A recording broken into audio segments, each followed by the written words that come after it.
배우 이선균 씨 사망까지 이어진 마약 사건의 첫 제보자가 유흥업소 실장이 아니라 이 씨를 협박해 5천만 원을 뜯어냈다 며칠 전 구속된 20대 여성 A 씨로 알려졌습니다.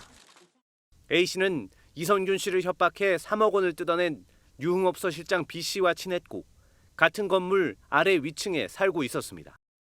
그런데 업소 실장 B 씨와 사이가 틀어지자 B 씨가 마약을 투약한다며 지난해 10월 경찰에 직접 찾아가 B 씨 머리카락까지 제출하며 신고했습니다. 꽤 구체적이었던 A 씨의 물증과 진술을 토대로 경찰이 실장 B 씨를 수사하는 과정에서 이선균 씨의 이름이 나온 것으로 알려졌습니다. 이선균 씨와는 일면식도 없었던 A 씨는 이 씨가 연루돼 있을 가능성이 있다는 사실을 인지한 뒤 이 씨 측에 접근해 입막음용 합의금을 요구한 것으로 전해졌습니다. 마약 투약 혐의 알리려고 협박하셨나요? 5천만 원 받으셨나요? 경찰은 A 씨와 B 씨가 이 씨를 협박해 거액을 받는 과정에서 공모했는지 조사 중입니다.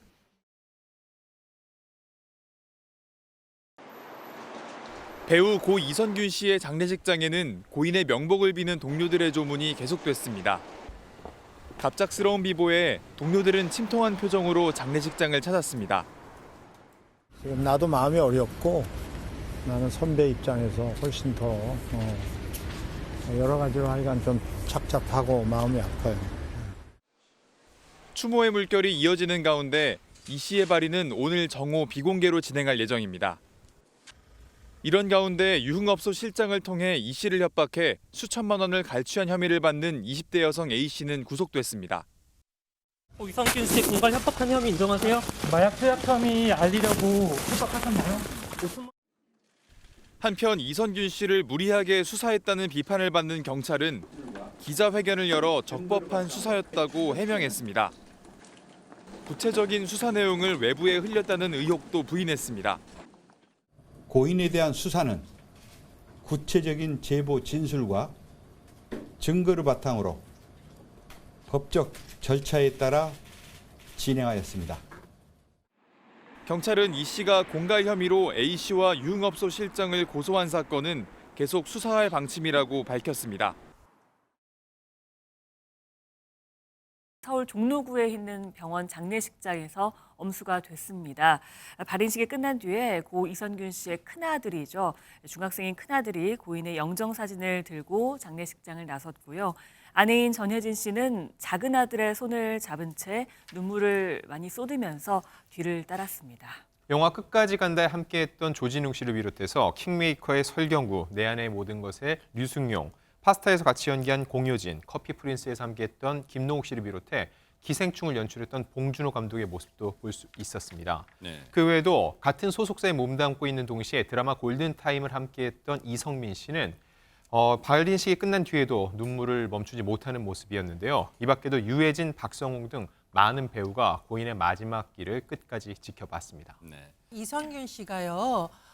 무려 3억 5천만 원을 협박을 당해서 뜯겼다 이런 내용으로 유흥업소 실장과 공범을 공갈 혐의로 고소한 바 있었습니다. 그리고 이 부분에 대한 수사도 진행이 됐었고요. 네. 5천만 원은 20대 여성에게 3억여 원은 유흥업소 실장에게 전해진 것으로 지금 알려져 있는데요. 네. 공범? 이 두 사람은 도대체 어떻게 알았을까? 알고 보니 정말 이게 영화에서나 등장할 법한 이야기입니다. 네. 이 20대 여성은 사기 전과가 있었고 교도소에서 이 유흥업소 실장을 알게 된 겁니다. 그런데 이 두 사람이요. 윗집, 아랫집 살면서 정보를 공유했고 결국은 이선균 씨를 협박하는 데 있어서도 정보를 공유한 것이 아니냐 그런 지금 의혹이 제기되고 있습니다. 경찰은 이 두 사람의 공모 가능성 열어두고 수사하고 있습니다. 왜냐하면 이 유흥업소 실장은 처음에 나도 협박을 받았고 나를 협박한 사람이 누구인지 모른다라고 했지만 수사 결과 바로 위층에 사는 그것도 친분 관계가 상당히 두터운 20대 여성이었거든요.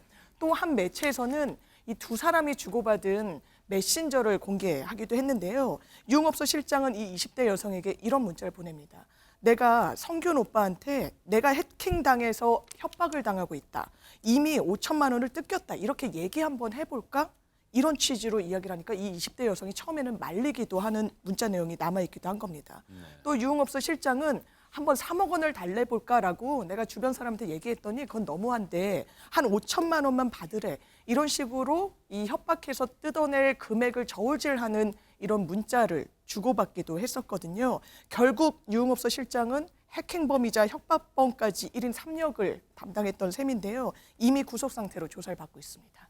이성균 씨 공갈 협박한 혐의 인정하세요? 마약 투약 혐의 알리려고 협박하셨나요? 5천만 원 받으셨나요? 이성균 씨에게 하실 말씀 있으신가요? 왜 도주하셨어요? 이성균 씨에게 할 말 없으세요? 그 도주한 여성이 사실은 실질 심사 후에 구속이 됐는데요. 알다시피 그 이성균 씨로부터 5천만 원을 뜯어낸 혐의, 갈치, 즉 공갈범은 20대 여성이 어제 출석을 했습니다. 했는데 보니까 저 짙은색 외투를 입고 모자를 툭 눌렀었잖아요. 그리고 나오는데 특이한 거 보십시오. 어린 아이를 안고 출석을 한 겁니다. 아이입니다, 아이. 어린 아이를 들고. 아니, 안고 있는 게 아이예요? 네, 아이죠. 아이를 안고 출석을 했는데요. 이 여성은 사실은 26일 날 영장 실질 심사가 있었는데 잠적을 한 거예요. 경찰이 소재 추적을 해가지고 체포를 했는데 영장 실질 심사할 때는 구인장이 발부가 되거든요. 그러니까 구인장으로 체포를 했습니다. 그래가지고 어제 법원에 이제 그 출두시킨 건데 법원에서는 증거 일멸 및 도주 우려에 따라 해가지고 구속영장을 발부를 했기 때문에 구속이 된 겁니다. 구속이 됐어요. 그런데 여러분 이해가 안 되시죠? 장유미 변호사님, 저 여성 왜 아기를 안고 품에 안고 지금 법원에 나온 거예요? 아마 동정심을 유발하려고 했던 전략이 분명히 있었던 것 같습니다. 이 아이는 심지어 올 1월에 태어난 아이라고 합니다. 돌도 채 지나지 않은 아이인데요. 저희가 구속기로에 있는 피해자를 변호할 때 이런 이야기를 많이 합니다. 죄는 미워하더라도 아무런 잘못 없는 어린 자녀가 있는 이런 피해자의 상황을 좀 봐달라는 취지로 변소를 많이 하는데 그런 전략적인 판단이 있지 않았나. 아이를 정말 맡길 곳이 없어서 데려나왔다라고 보기는 어려운 부분이 있고요. 그렇기 때문에 상당한 비난이 나오고 있습니다. 영장실질이란 건 상당히 길게 진행되기도 하고 본인의 어떤 항변을 해야 되기 때문에 아이가 있을 공간이 아닙니다. 아동복지법에 따르면 아동의 정서 발전에 해가 되는 행위도 형사처벌하도록 되어 있기 때문에 더더욱 비판이 많이 제기되고 있는 상황입니다. 와, 정말 악랄하네요. 우리 보통 범죄 영화에서도요. 그 범죄 영화에서도 범인들이 뭐라 그래요? 야, 아무리 궁해도 아이는 건드리는 거 아니다 이랬는데 지금 보세요. 안지훈 기자님. 오히려 지금 자신의 아기를 악용하고 있어요, 지금 세상에. 근데 저 여성, 이 아이를 이런 식으로 악용한 사례가 처음이 아니었다는 겁니다. 어머나? 이 20대 여성은 직장인들이 주로 이용하는 앱에 가입을 해서 알게 된 남성들에게 만남을 가진 뒤 임신했는데 중절 수술하려면 돈이 필요하다. 아이를 안전하게 출산하려면 병원 치료를 받아야 된다는 등의 이유로 돈을 받아낸 것으로 확인됐습니다. 실제로 이 여성, 지난 1월에 출산한 건 맞습니다. 근데 협박을 받은 남성들은 처음에 몇 달간 실제로 어느 정도 양육비를 전달했는데 피해자는 최소 5명이며 한 명당 수백만 원에서 많게는 수천만 원 정도 이 여성에게 돈을 건넨 것으로 전해졌습니다. 그런데 피해자 중 한 명은 실제로 친자 확인까지 했는데 친부가 아니라는 결과를 받은 거죠. 그래서 이 피해자, 곧 변호사를 선임해 20대 여성을 상대로 사기 혐의로 고소를 진행할 예정이라고 합니다.